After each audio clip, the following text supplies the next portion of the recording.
Yeah, because I always go, who's the guy in the green? All right, it's a Monday afternoon. I hope you had a great weekend this weekend. Got another big weekend coming up, Memorial Day. John Congemi here with you today. I'm Kim Bokamper on the Audible. If you're watching us on Periscope. Love to have you send your questions in. Just send them on your message bar at the bottom of your Periscope page, and we'll go ahead and get to them. And John, we did Friday's show from down at the Dolphins Fins weekend, and boy, another successful weekend down there. The weather was great. They played golf on Friday. They fished on Saturday, and by all intents and purposes, and everybody I've spoken to, it was just a wonderful weekend. I know I was there Friday. We did the show there Friday, and then that's really all I did for the whole event.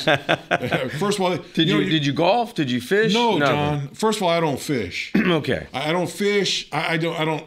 It's not that I don't like fishing, but fishing doesn't do anything for me. I've been on boats. I'm in that line. I pulled fish in, and they go, "Wasn't that great?" And I go, "Eh."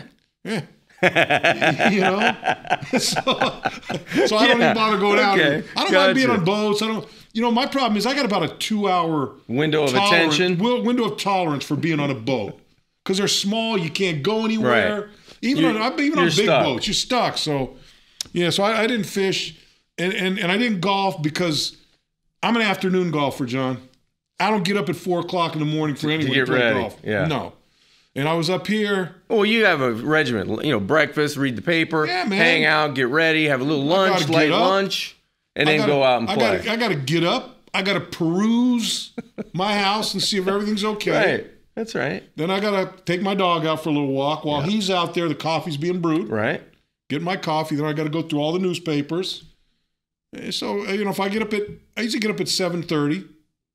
7:30. By the time I'm done doing all that and ready to get out of the house, it's about 11 o'clock. 11:30. So you peruse the neighborhood, and you're kind of getting your bearings. I got to get a feel for the day. Well, then it's almost lunchtime. Yeah, that's right. So you got to have somewhere nice. You start planning on going on where am I going to have lunch? Where am I going to go? Right. And then you're ready for golf, 1:30, 2 o'clock. Perfect. Right? Absolutely. All right, so call me next time you get that bug that you want to go play. I'll peruse. I'll do some stuff in the morning and meet you in the afternoon.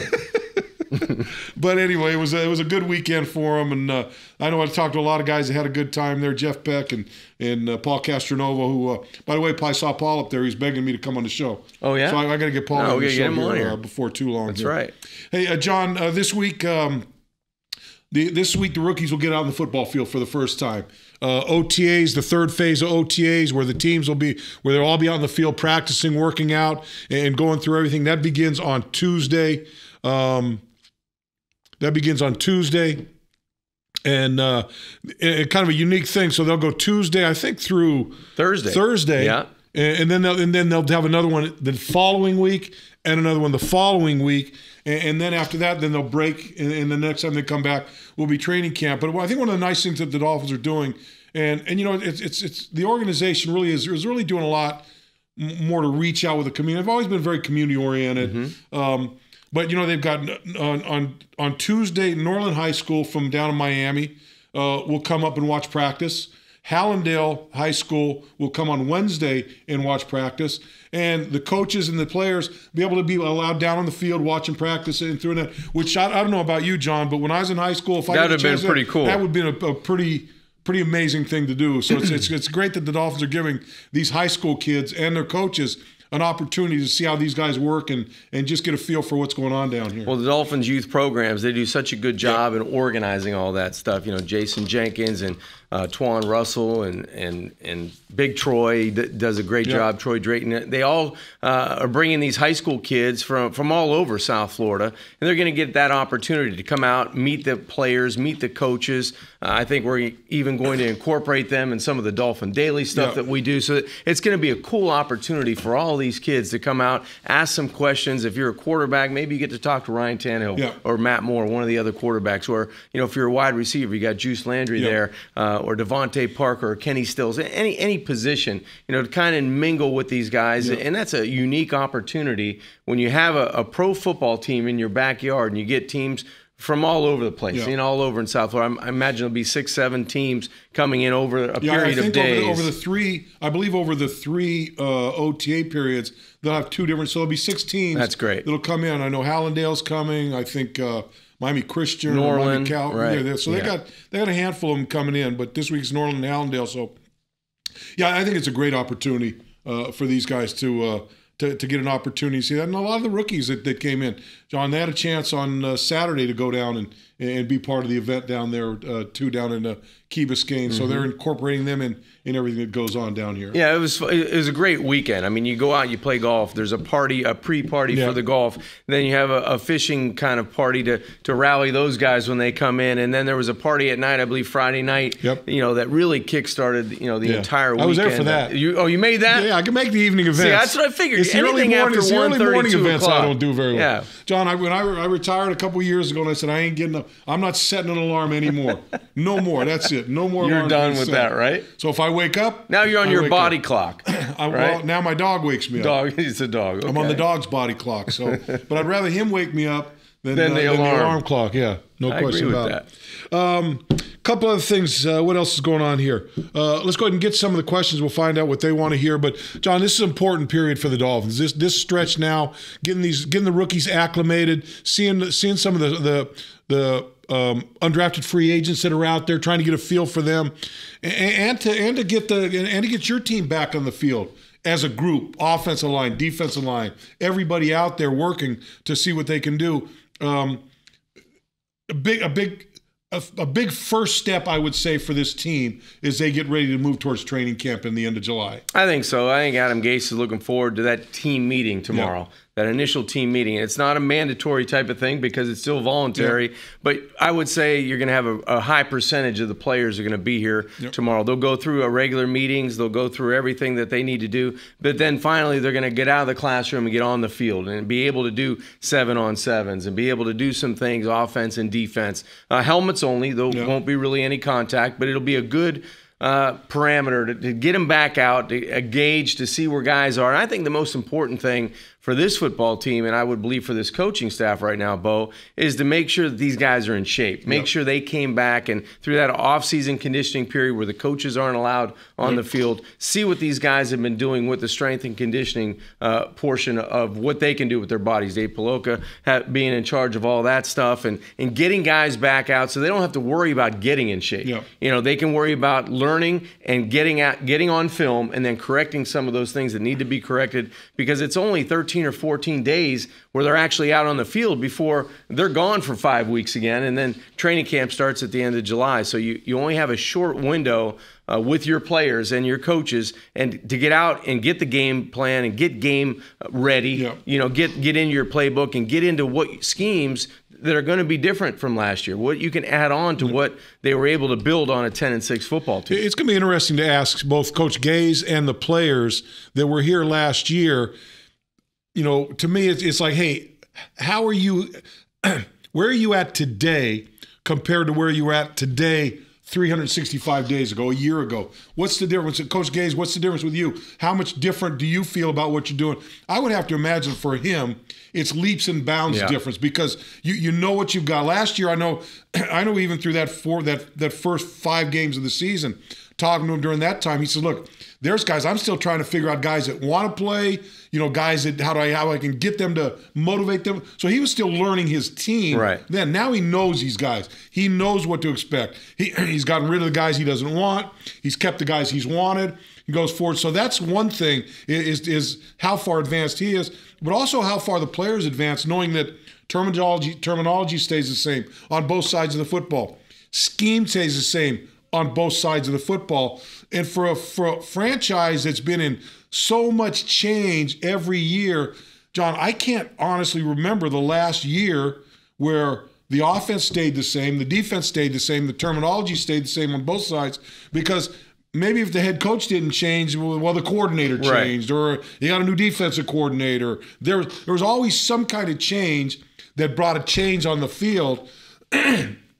And so I think this is a big leg up for this football team to come in knowing exactly what the scheme is and knowing exactly what the terminology is and knowing how they can step forward and get back on that rise. I think as a fan of the Miami Dolphins right now, Bo, you have to feel some sense of confidence, because you're coming off of a season where you saw your team improve dramatically after the 4th week of the season. They were able to get on a roll and win a string of games, 6 in a row, and they were able to show you that they had playoff caliber type of talent. Now, I think Coach Gase is in a situation where he knows what buttons to push on certain players. Yep. He has that familiarity. He's been in game type situations with everybody on this roster, and he's going to get to learn these rookies all over again. He's going to get to know what to expect come training camp and hopefully be able to insert some of these guys, because there is a lot of talent in a youthful position on this roster, that he can infuse that with the talent that he has to be able to make this team what it was and what it can be in 2017. Because this team's going to have to,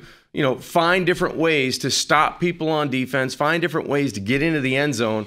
And I think that's the job of the coaching staff, to get to know these players and be able to get the most out of them this year. Well, look, all these coaches, Adam Gase on down, this is going to be their first time to see these players on the football field. Right. I know just in helmets, but on the football field going to work against other guys. It's going to be the first time because, Coach Gase, the assistant, but not all of them see these guys during pre-draft. They watch them on tape. They take the advice of scouts. They let Chris Greer do his thing, all those. So this is really the first time they'll get the chance to see these guys line up out there and see what kind of guys they've got on the football field. So that'll be a big deal.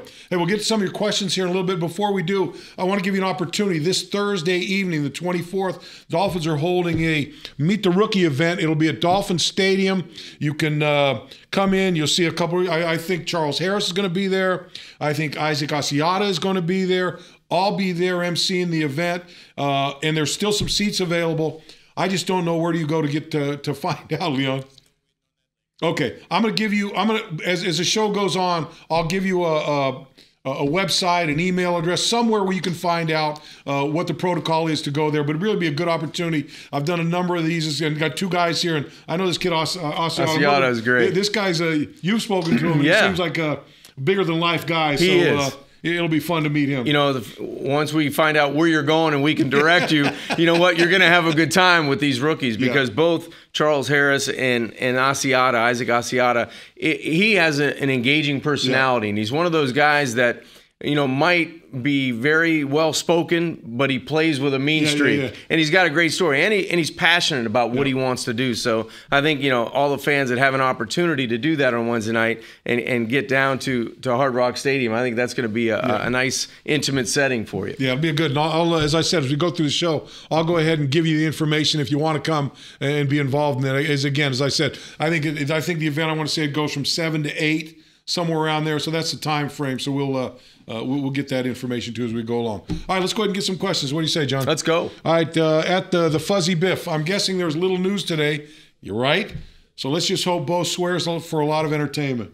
Well, that's a given. I'm not going to bullshit with you. That's a given. What do you expect? I got to, There you go. Get the fastball going. Get a fastball down the middle. There we go. At Black Man Game, what can be seen from these OTAs? Will 7-on-7 be full speed? Well, I think you hit the nail on the head, Black Man Game, on this one. Really, I think the thing you take away from it are the skill positions. Yeah. The receivers versus the DBs, because that's a lot of it's a lot of one-on-one. You can see those guys going against each other. Quarterbacks throwing to the batsmen. Want to see the tight ends. I want to see how they look out there. Those types of things. But you're not going to see much from the offensive and defensive line, because they're just going to be in helmets. And believe me, they'll be going at it pretty intently. But they're going to keep them at a pace where no one gets. Coach Gase has talked about it. I mean, Coach Gase is talking about these OTA. Well, last thing we want to do is get people hurt in OTA. So it'll be under control. But I think you're right. I think 7-on-7, those types of things are where you really get a good feel for the skill guys that you have in the football team. Well, you're going to get a nice look at wide receivers. You're going to get a good look at running backs, the way they move. Your quarterbacks, the way they throw the football. Defensive backs in their back pedal, how fast they can catch up and react to different routes and be able to get in front of the football and make a play on the football. But fans don't read into a lot of this in OTAs when some of us in the media say, oh, that would have been an instant sack, or this would have happened. It was another busted play by an offensive tackle, because there are no pads. You can get a good indication if a guy has a good first step. You get a good indication if he moves well. All those things for the interior lineman. But this is basically to get out, get some plays run offensively, defensively, get schemes settled down. Special teams, very important through OTAs. Who can run? Who can take the right lanes? Who's a guy that you could see being a gunner? Who's a guy that that can potentially block kicks. We've got Vincent Taylor, who had 5 of them, I think, in his career. So you've got guys that you're looking for traits. Yeah. And can those traits carry over to training camp? And once we get into the preseason, that's where you get the interior guys. Yeah, I'm going to be keeping a close eye on. I want to see Devontae Parker. I want to see the growth of Devontae Parker. I want to see Leonte Carew. Does he take that step up to the next level? Isaiah Ford. I want to see this kid full of speed. What can he do? Can he make an impact on a pretty tight meeting room for those wide receivers? What can he do there? Keep an eye on all those guys. Obviously, you want to see McMillan, Charles Harris, all those guys do what they do. But there are certain positions. The other thing I want to see is I want to see all these DBs. I want to see these cornerbacks. I want to see Xavier Howard. So I want to see what he does. I want to see Tankersley. I want to see how he looks out there. All those things you want, and along with the guys like Lippett and Byron Maxwell, and all the guys and the safeties out there. T.J. McDonald. You want to see Nate Allen. Right. You want to see all that. So there's a lot of things that are going to be that are going to be able to. Now that being said, these are all closed to the public, and there's only one day that's open to the media during the course of these practices. So it's not like everyone's going to be seeing all this stuff. But the good thing is we'll be able to talk about it. We'll be able to get it on Dolphins Daily. You'll be able to get it right here on the Audible. You'll be able to get a lot of information on what's going on at practice, who looked good, in our opinion, who looks good from a skill set standpoint. Like you said, a lot of those DBs, we know what was on the roster last year. How have we been able to add to the competition? Who's back, who backpedals and gets out of there, can close a gap on a wide receiver and actually catch a football, through drills, through one-on-ones, through 7-on-7s. So those are the things that, hopefully we'll be able to see and be able to portray to the fans. At Celestica, do we have the guys this year to stop tight ends from catching up the middle? Well, I think one of the steps forward with that is moving Kiko Alonso, out of that middle linebacker position, giving him a chance to cover, because I think he's a good cover guy out there. Raekwon McMillan, not sure what his cover skills are. We haven't seen him, so we'll see how he does. But all that, and look, don't forget the safeties are going to be a big part with these tight ends too. You get Rashad Jones back, and you get him back healthy, and then whether it's Allen or whoever ends up getting the job done for their first 8 games, we'll see how it goes. But I think it's. I think we're going to be in a lot better position. I would love to see people start jamming the tight ends on the line of scrimmage, but that's my bone I've been picking for a long time. At Florida ZX, what do you think about our offense? John, I feel pretty good about our offense from what we see. I think the offense is going to get better because of familiarity with the coaching staff, familiarity with the players, everybody's familiarity with the scheme and what they want to do. And I know Coach Gase, he wants to tighten this thing up. I think what Adam Gase in an overall picture, whether it's offense, defense, special teams, he's looked at those things, and he wants to take all the lack of discipline out of those phases of the game. If your job is to do this, just do your job. If your job is to two gap.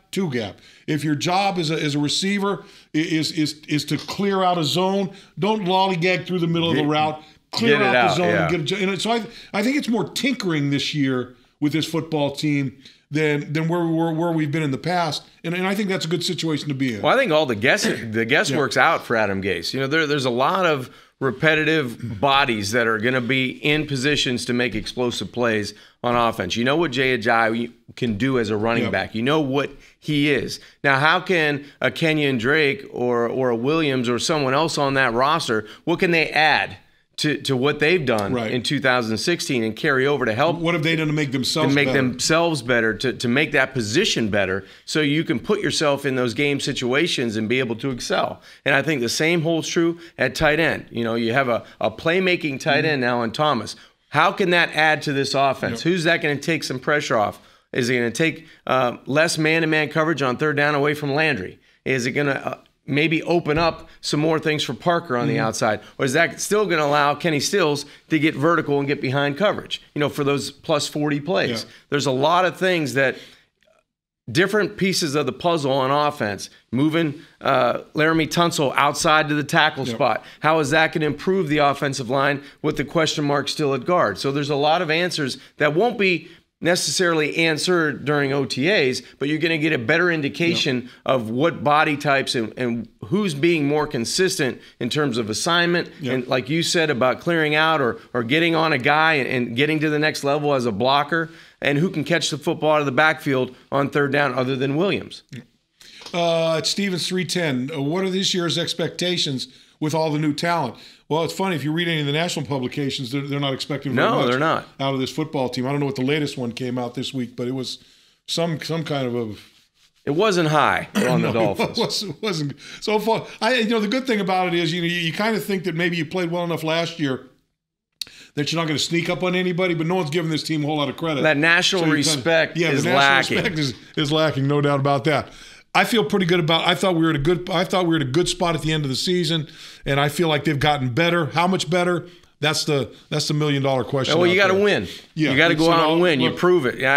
You could care. I care less what somebody says in New York or California or in Chicago about the Miami Dolphins, because when you see them on a daily basis, and that carryover can turn into wins. Right. If you can take what you're doing on the middle of the week practices, make it work on Sunday, no matter who you're playing, and you start stacking wins and confidence and be 1-0 each week. A lot of that stuff, confidence builds in a locker room. It did last year, and that's why this team did so well in the middle of the schedule. Look, there's a lot of things that this team did that had nothing to do with X's and O's that made them successful last season. And and national people, they're just looking at stats. Hey, let me see. They won 10 games last year, but look, they had one of the worst statistically one of the worst offenses in the National Football League, and statistically one of the worst defenses in the National Football League. So they're not going to be any good again this year. So that's kind of where they come from. So we'll analytics. Good job, Bo. Got into analytics there pretty good. There you go. At A. Oliver 714, which players are you most excited about seeing on the practice field? Well, I think we talked about. I think obviously Devontae Parker is the one I want to see. I want to see Julius Thomas. I want to see what he looks like out there. I want to see Ryan Tannehill. I want to see Ryan. I want to see Ryan. Around, he looks healthy. He looks ready to go. I want to see him out there being that leader again and leading that offense to those explosive plays. Because if the defense is going to be better just by the process of adding some people that they added in the offseason, still this offense needs to find a way to get in the mid-20s. Yes. On an average. And that's going to be led and driven by the quarterback. Yep, no doubt. Fins for Life. Hey, Kim, looking real smooth, that T-shirt. Went with the no collar, went with the T-shirt. Is that the guy's always telling you to your dress? No, that's usually D. Dalton. Oh, that's okay, Darren Dalton. Okay. This is Fins for Life. So I'm getting more. You're getting more.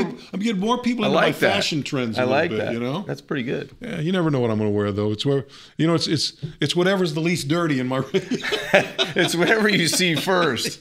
This is an attire. I'm guessing this is before 11:30 when you're waking up and you're doing your chores. Just a T-shirt. Yes, that's what I'm guessing. When I woke up this morning, I put this on and I haven't taken it off since. All right, I'm pretty good at that. At Simon JPFC, Bo, how many teams has an exciting set of offensive weapons as the Dolphins? How many teams have exciting sets of offensive weapons? Well, there's a lot. Like the Dolphins. Well, there's a lot. There's a lot of them. You go up to Foxborough, you can see a team up there that I don't care who they plug in there. They're going to be pretty off. I think Dallas. You look at Dallas offensively, they're going to be. Another good football. Look, there's a lot. The Giants. I mean, look what they've done. Exactly. They've done a lot of good things in the offseason. Another team I'm interested in seeing. Jacksonville's made a lot of moves. I'm interested to see if they can kind of dig themselves out of the. They had a lot of money. Dungeon, man. They had a lot of money in the offseason to spend, and they really have tried to improve that roster. Big guys on the defense and Campbell on the offensive side. They get the quarterback. They're going to trust the quarterback and Bortles to take them where they need to go, and they have some explosive receivers. Yeah, I just think offensively. You look at the wide receivers, you look at the running backs, you look at the tight ends now, offensive line, albeit, there's two question marks in the guard spot. No one's avoiding that. But from a skills position standpoint, John, I don't know. It's been a long time since I've seen the talent. And let me put it further than this: the talent and the willingness of that talent to work together with each other to make them better as a whole. Haven't seen that in a long time. You're right, Bo. There's a good chemistry on the Miami Dolphins in terms of talent, attitude, youthfulness, lack of injury. All those things add up to the Dolphins, potentially being very explosive on the offensive side. You mentioned New England, but other than New England in the AFC East, I like the Miami Dolphins right behind them in terms of skill set, in terms of what you can do offensively to score points, and especially against the defenses that you're going up against. You feel like you've got good matchups with the talent on this roster. No doubt. Fins for Life, how good can our run D be with all these new linebackers? Well, talk about guys you want to see on the practice field. I'm looking to see Lawrence Timmons. And I want to see how he integrates himself as a leader on that football team, because talking to him at the Dolphins at the DCC golf tournament, I mean, this is a guy that, I mean, he's no wallflower. No. He's out there. Yeah. He's loud. He's a guy that wants to embrace this whole team, this whole franchise, and make it his. And so I'm looking forward to seeing how he integrates with the guys out there on the team, and see how fast it takes him for him to be the guy they're all looking at. Well, this is a veteran linebacker that has had so much success with the Pittsburgh Steelers, now a member of the Miami Dolphins, and I think it's going to be a really good dynamic to watch how he interacts with a young linebacker in McMillan and then a guy that has some experience in Kiko Alonso. And how that situation unfolds on where guys play, I don't really care right now. I want to see how that synergy and how they can mesh together, because most of the time, Bo, as we know, they're in nickel anyway. You know, sometimes I would say 70% of the defenses, you have two linebackers on the field. So I want to see what roles those guys fall into, but you can guarantee Timmons is going to be one of those guys that's going to get a lot of snaps. Hey, Leon, did you just take down my oh, there it is. Okay, so here's the information to meet the rookies. You want to meet the rookies, the Meet the Rookies event on Thursday. It's Thursday, right? The 24th? Wednesday the 24th at Hard Rock Stadium. You can RSVP by calling 1-800-FINS-TICKS. That's 1-800-FINS-TICKS, or go to the link dolphins.com/rookies. So that's 1-800-FINS-TICKS or dolphins.com/rookies, and that'll get you the information. Who do you think got that information, Leon or Trey? Oh, you know Trey got it. Trey got it? Yeah. Leon gave it to me, but so Trey got the information. It's like third, three people deep back there. Look, you smile like okay. It's all me. Okay. It's all about me. We only got 5 minutes to go on the show, and he finally got the information. We asked about a half an hour ago when we were doing our homework here. That's right. At Bay Boy Sharp, how do the players feel about the organization, John? I think the players are very excited about this. Look, Kenny Stills took less money to come here. Andre Branch probably could have gotten a little more money elsewhere out there. I think Lawrence Timmons had his opportunity to go different places. He decided to come here. Nate Allen, all these guys. I think the guys, look, there's so many guys that live down here during the offseason. For them, I think they all have a feeling that things are changing within this organization, and this is an organization that's moving in positive direction. And I think we talked about this plenty of times. Signing your own free agents, they sent a pretty good message out there to everybody in this locker room and a lot of guys that may be potential free agents down the road. It's only been one winning season, but I think the Miami Dolphins are past the last 5, 6, 7 years of front office maybe indecision, coaching. Head coaching indecision, because it seems like every 2 or 3 years, you're changing philosophies, you're changing the dynamic of your coaching staff. I believe that the free agents that were members of the Miami Dolphins and the free agents that were available for the Miami Dolphins felt a very good sense of security coming to this organization, because it is very stable. You've had a successful season to build upon, and you've got a youthful talent base that's going to be here. That core of players is going to be here for a number of years. So as you're a free agent coming into this, you feel pretty good about adding your name to that list, saying, this is what I can do to help us be better. You're looking at a team that's saying, hey, the next 5 years could be very, very fruitful for this team. Jacob MRX 67, hey, Bo, do you think we'll make another significant signing before the beginning of the season? I don't know they'll make a significant signing, but there are guys out there. Look, there's still a number of guys out there that, Mangold's out there. I think there's a number of players out there that are pretty good name players that are out there. Will the Dolphins make a move at him? It depends if they come unscathed, Yes. in terms of health. Yes. If there's a position of need, somebody goes down, knock on wood, training camp, OTAs, wherever it is, mandatory mini camp, the Dolphins still have that list of players that they're going to go through, that they have targeted on their boards to say, hey, if this happens, this is the direction we're going to go in, if that player is still available. So there's a lot of things that could happen from now until July 26th. Yeah. Usually June 1st kind of ignites some movement. We'll see what happens there. At King Edlin, most excited to see linebackers and cornerbacks battle on defense. John, that's what we talked about, and I think a lot of people are I think feeling the same thing. You want to get better on run defense. That was a question was asked a little earlier, and look, the easy answer there is, well, they can't be much worse statistically than there's only a couple slots to go. Only a couple down below there, and you don't want to be messing around with those guys down there. So yeah, I'm excited to see both of them battle, and I just think like anything else, John, the competition and the quality of the people that they brought in is just going to make both of those units better. I think so. It has to. For the Dolphins to improve on a 10-6 record or even get to 10-6, the defensive line, the linebackers, and the safeties are going to have to be better. Yes. They're going to have to tackle better at the point of attack, make a lot more tackles for loss, more impactful plays to shorten the field for their offense, if not score on defense a little bit. We saw what Rashad Jones can do when he's healthy when he gets his hands on the football, but that needs to be more contagious. I'm talking about strips of the football by the linebackers, getting a helmet on a football or a hand on a football. We saw Byron Maxwell, try to reach his hands in there and rip footballs out to try to create turnovers, because those things turn games. Those plays are momentum builders for your football team. Not only do they potentially put points on the board for you, but it cuts the field in half and kind of gives you that momentum you need to be successful. Yeah. One of the callers, Terry Edmondson, said Kaepernick is out there too. So look, there's a number of big name guys that are still out there that are unsigned. That I guarantee you, when the season was going on last year, they didn't think they'd be sitting here in May without a job, without a home to go to. That's right. And but those are the guys out there that still have some tread on the tires.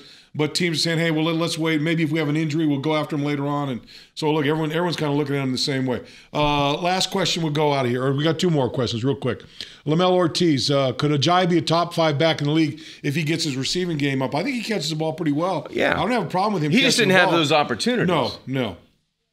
And you had a little arrow takeoff on one that was just missed by about that much. But I think I feel very confident in his ability to catch the football. And he's been working on it. Yep. This offseason, that's all we've read about. So we're going to get to see, this week, next week, the week after, in those drills. Is he catching the ball with little, with little problems? Soft hand, yes. That's right. Catching it not cleanly, tucking it in. One catch per throw usually makes a quarterback happy. At E-Man4U53, did they ever sign our first-round pick, Charles Harris? I don't know. No, he's the last one. The only one that's not signed yet. I wouldn't worry about that.